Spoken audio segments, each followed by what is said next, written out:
स्वागत है आपका सरकारी टूल्स यूट्यूब चैनल में। आशा करता हूँ आप सब लोग अच्छे होंगे एंड मस्त होंगे। आज की इस वीडियो में हम देखने वाले हैं कि अपने मोबाइल या लैपटॉप से अपनी फैमिली आईडी कार्ड कैसे बना सकते हैं, जिससे हमें ढेरों फायदे मिलने वाले हैं। जिस किसी की फैमिली आईडी कार्ड नहीं बनी है तो वो एक परिवार एक पहचान पोर्टल पर जाकर रजिस्ट्रेशन कर सकते हैं। तो इसका पूरा मैं प्रोसेस दिखाने वाला हूँ लाइव स्टेप बाय स्टेप। तो वीडियो में बिना टाइम वेस्ट किए चलते हैं मोबाइल की या कंप्यूटर की स्क्रीन में। familyid.up.gov.in पे आना है। इस वेबसाइट का जो लिंक है मैंने वीडियो के डिस्क्रिप्शन में दे रखा है।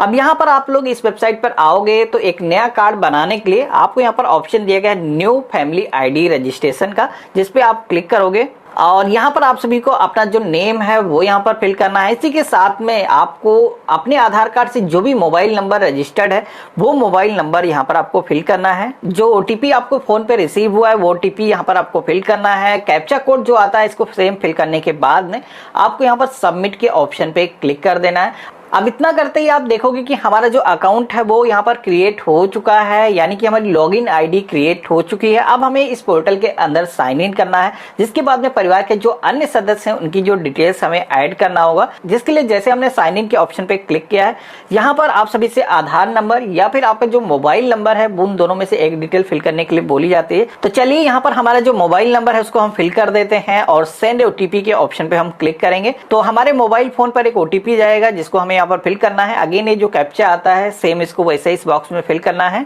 और लॉगिन के ऑप्शन पे हमें क्लिक कर देना है। अब इतना जैसे हमने किया है तो यहाँ पर देखोगे कि हमसे सबसे पहले तो आधार नंबर मांगा जा रहा है। तो जो भी मुखिया है उसका जो आधार नंबर है सबसे पहले यहाँ पर हमें फिल करना है और आगे बढ़े के ऑप्शन पे हमें क्लिक कर देना है। और यहाँ पर फैमिली आईडी रजिस्ट्रेशन है तो आगे बढ़े इस ऑप्शन पे क्लिक करना है। और यहाँ पर आप देखोगे कि आधार नंबर आपका पहले से ही दिखाया गया है। टर्म एंड कंडीशंस को आपको एक्सेप्ट कर लेना है। ओटीपी भेजे हमें इस ऑप्शन पे क्लिक कर देना है। तो अब आप देखोगे कि हमारे आधार कार्ड से जो भी मोबाइल नंबर लिंक है उसके कुछ नंबर्स यहाँ पर दिखाए गए हैं, उस पर एक ओटीपी गया है। इसको यहाँ पर हम फिल करेंगे। वेरीफाई करें के ऑप्शन पे हमें क्लिक करना है। तो इतना करते ही आप देखोगे कि हमारे आधार कार्ड से हमारी जो डिटेल्स है वो फेच होकर के आ चुकी है। हमारी जो केवाईसी है वो आप देखोगे हो करके यहाँ पर नेम हो गया, पता हो गया। इसी के साथ में आप देखोगे कि हमारी जो फोटोग्राफ है वो भी ऑटोमेटिक आ चुकी है।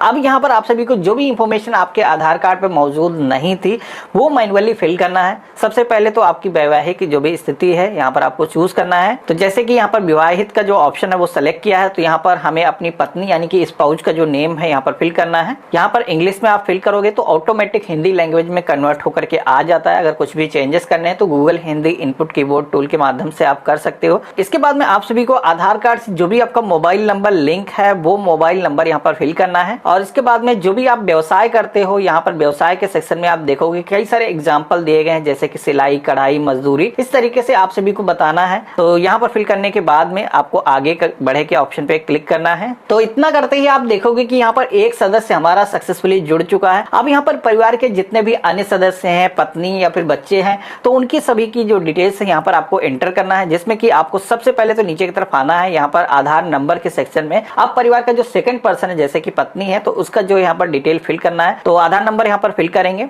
और टर्म एंड कंडीशंस को एक्सेप्ट करेंगे। ओटीपी भेजें इस ऑप्शन पे हम क्लिक कर देंगे। तो यहाँ पर आप दूसरा जो आधार नंबर हमने फिल किया है उससे जो मोबाइल नंबर लिंक होगा उस पर भी एक ओटीपी जाएगा जिसको आपको यहाँ पर फिल करना है और वेरीफाई करें के ऑप्शन पे हमें क्लिक कर देना है। तो सेकंड पर्सन के आधार कार्ड पर जो भी डिटेल्स मौजूद थी वो यहाँ पर आप देखोगे कि फॉर्म में आ चुकी हैं। अब यहाँ पर इस फॉर्म में जो भी चीजें ब्लैंक्स हैं उनको आपको फिल करना है, जिसमें कि ये भी विवाहित है। यहाँ पर ऑप्शन पहले से सेलेक्ट होकर के आ चुका है। यहाँ पर पति पत्नी का नाम यानी कि अब यहाँ पर इनके सेक्शन में हस्बैंड का जो नेम है हमें फिल करना है।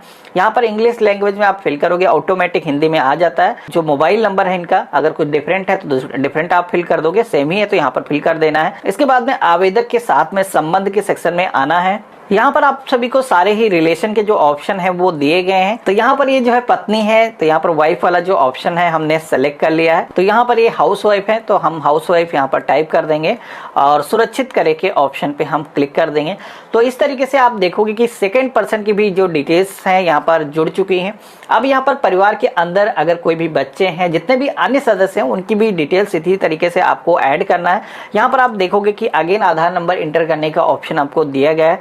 बाकी अगर आपके केस में सारे ही सदस्य के जो नाम है वो जुड़ चुके हैं तो आप सभी को सबसे नीचे की तरफ आओगे तो यहाँ पर आप सभी को ऑप्शन दिया गया है सभी सदस्यों के नाम जुड़ जाने की दशा में पता जोड़ने हैं तो आगे बढ़े। तो मेरे केस में 2 ही यूनिट है परिवार के अंदर, तो हम आगे बढ़े के ऑप्शन पे क्लिक करेंगे। तो अब आप सभी से पूछा जाता है आपकी लोकेशन, तो आप शहरी क्षेत्र से हो या ग्रामीण क्षेत्र से हो, सबसे पहले तो आपको चूज करना है। देन आपका जो भी डिस्ट्रिक्ट है यहाँ पर इस लिस्ट में से सिलेक्शन कर लेना है। देन यहाँ पर जो भी आपका तहसील है यहाँ पर भी लिस्ट दी गई है, इसमें से चूज कर लेना है। इसके बाद में विकास खंड के सेक्शन में आना है। यहाँ पर आप सभी को अपना जो विकास खंड है यानी कि ब्लॉक है उसको चूज करना है। ग्राम पंचायत का जो भी नेम है इस लिस्ट में से आप सेलेक्ट कर लोगे। अब इतना करने के बाद में आप सभी के आधार कार्ड पर जैसे एड्रेस है कुछ इस तरीके से ही आप सभी को यहाँ पर एड्रेस को फिल कर लेना है। कोई भी लैंडमार्क अगर है, अगर आप बताना चाहते हो तो यहाँ पर आप फिल कर सकते हो। बाकी आप सभी को अपने एरिया का जो पिन कोड है यहाँ पर फिल करना है और सुरक्षित करें आगे बढ़े के ऑप्शन पे क्लिक कर देना है। तो इतना करते ही हमारे सामने एक समरी पेज आ जाता है जहां पर हमने जो भी डिटेल्स यहाँ पर मैनुअली फिल की है या फिर आधार कार्ड से जो भी डिटेल्स हमारी फेच हुई हैं वो सारी डिटेल आप देखोगे कि ऑटोमेटिक यहाँ पर आ चुकी हैं। इसी के साथ में परिवार के जितने भी सदस्य हैं वो भी आप देखोगे कि यहाँ पर दिखाए गए हैं और सारी चीजें आपने जो भी फिल की है वो सही है। तो आप सभी को मेरे द्वारा दी गई सारी सूचनाएं सही है, इस ऑप्शन पे टिक कर देना है और यहाँ पर आप सभी को फाइनल सबमिट का जो ऑप्शन दिया गया है इस पे क्लिक करना है। अब जैसे आप देखोगे कि हमने फाइनल सबमिट के ऑप्शन पे क्लिक किया है तो हमारी जो एप्लीकेशन है वो सक्सेसफुली यहाँ पर सबमिट हो चुकी है। इसी के साथ में आप देखोगे कि यहाँ पर हमारी जो फैमिली आईडी है वो भी जनरेट होकर के आ चुकी है। यहाँ पर आपको बताया जाता है कि आपका जो एप्लीकेशन नंबर है ये अभी वेरिफिकेशन के लिए गया है। बाकी जब वेरिफिकेशन आप सभी का कंप्लीट हो जाएगा इसके बाद में प्रिंट फैमिली आईडी के ऑप्शन पे क्लिक करोगे तो यहाँ से आप अपनी जो फैमिली आईडी है उसको प्रिंट कर सकोगे। अब जैसे आप देखोगे कि सेम इसी तरीके का आपका जो फैमिली आईडी कार्ड है वो आपको मिलने वाला है। विदाउट वेरिफिकेशन के केवल एक ही अंतर यहाँ पर रहता है जो कि है यहाँ पर अस्थाई यहाँ पर मेंशन किया गया है। अगर यहाँ पर अस्थाई ना मेंशन किया गया हो तो यानी कि आपका जो कार्ड है वो वेरीफाई हो चुका है। यहाँ पर ये जो फैमिली आईडी है अगर आपके पास में राशन कार्ड नहीं है तो भी आप इस पोर्टल से बना सकते हो। तो इस तरीके से आवेदन करने के बाद में यहाँ पर प्रिंट का ऑप्शन दिया गया जिस पे आप क्लिक करोगे तो ये जो फैमिली आईडी कार्ड है इसको आप प्रिंट कर सकते हो, अपने पास में सुरक्षित करके रख सकते हो। कहीं पर भी अगर आपको लगाना है तो आप लगा सकते हो। यहाँ पर जो फैमिली आईडी नंबर आपको दिया गया है इसके जरिए आप कोई भी गवर्नमेंट सर्विस आपको एक्सेस करना है तो वो बेनिफिट आप ले सकते हो।